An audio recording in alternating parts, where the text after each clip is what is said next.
Do you love cooking? Or maybe you just really like watching Hell's Kitchen? Either way, it's not for me to judge. Here are all computer pots explained, but only with restaurant analogies.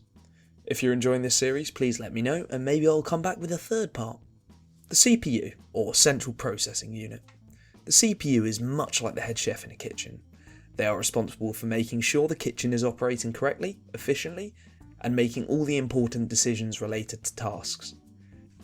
Just like how the head chef manages the cooking processes, the CPU executes commands, manages tasks, and makes sure everything is operating correctly. The CPU cooler. The CPU generates a lot of heat, just like a busy head chef who's running around the kitchen. Therefore, the CPU cooler is the kitchen air conditioning. Just like the CPU cooler, if the air conditioning isn't working in the kitchen, the head chef will be prone to heat exhaustion, or, converted into computer terms, thermal throttling. And if you're wondering what thermal throttling is, it's a safety feature on CPUs which reduces performance when they get too hot. The GPU, or Graphics Processing Unit. The GPU is the expediter chef. If you're not familiar with what an expediter chef is, their role is to manage presentation of food and the restaurant overall. The GPU renders images, animations and videos, making sure everything on your screen looks nice and smooth. And just like the expediter chef, the GPU makes things look good. The better the expediter, the better looking the food is. In smaller kitchens, the head chef, or in our case, the CPU, will fill the role of the expediter. In computer terms, that means that the CPU provides integrated graphics when a GPU isn't available, which don't look quite as good, but they get the job done. The RAM, or random access memory.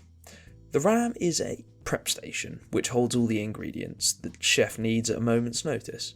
RAM is temporary storage where active tasks and programs are stored for quick access, just like how the head chef wouldn't run back to the stockroom every time they need some salt. More RAM equals a larger prep station where more ingredients, or programs in our case, can be prepped at once. And if you've got this far, thank you very much for watching, and I would appreciate it if you hit that subscribe button. Storage. There are two types of storage, solid state drives and hard disk drives. Solid state drives are sort of like a kitchen fridge, ingredients that are readily accessible and can be used as soon as they're taken out of the fridge. Hard drives are like freezers. You have to defrost the food before it's ready to use, otherwise it just won't taste right. If that analogy is slightly odd, let me simplify it.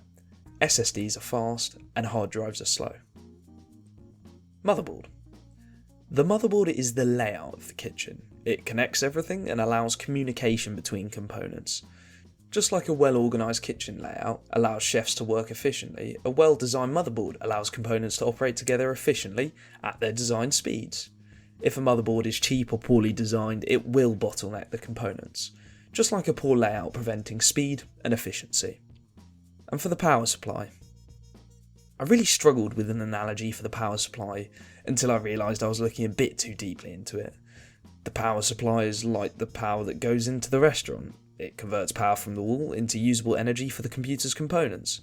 A bad power supply is a bit like bad wiring in a restaurant.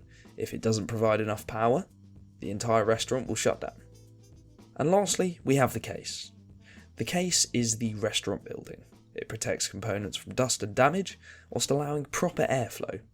If a restaurant is poorly maintained, it will get infested with pests, and your average PC builder will tell you that dust is the biggest pest.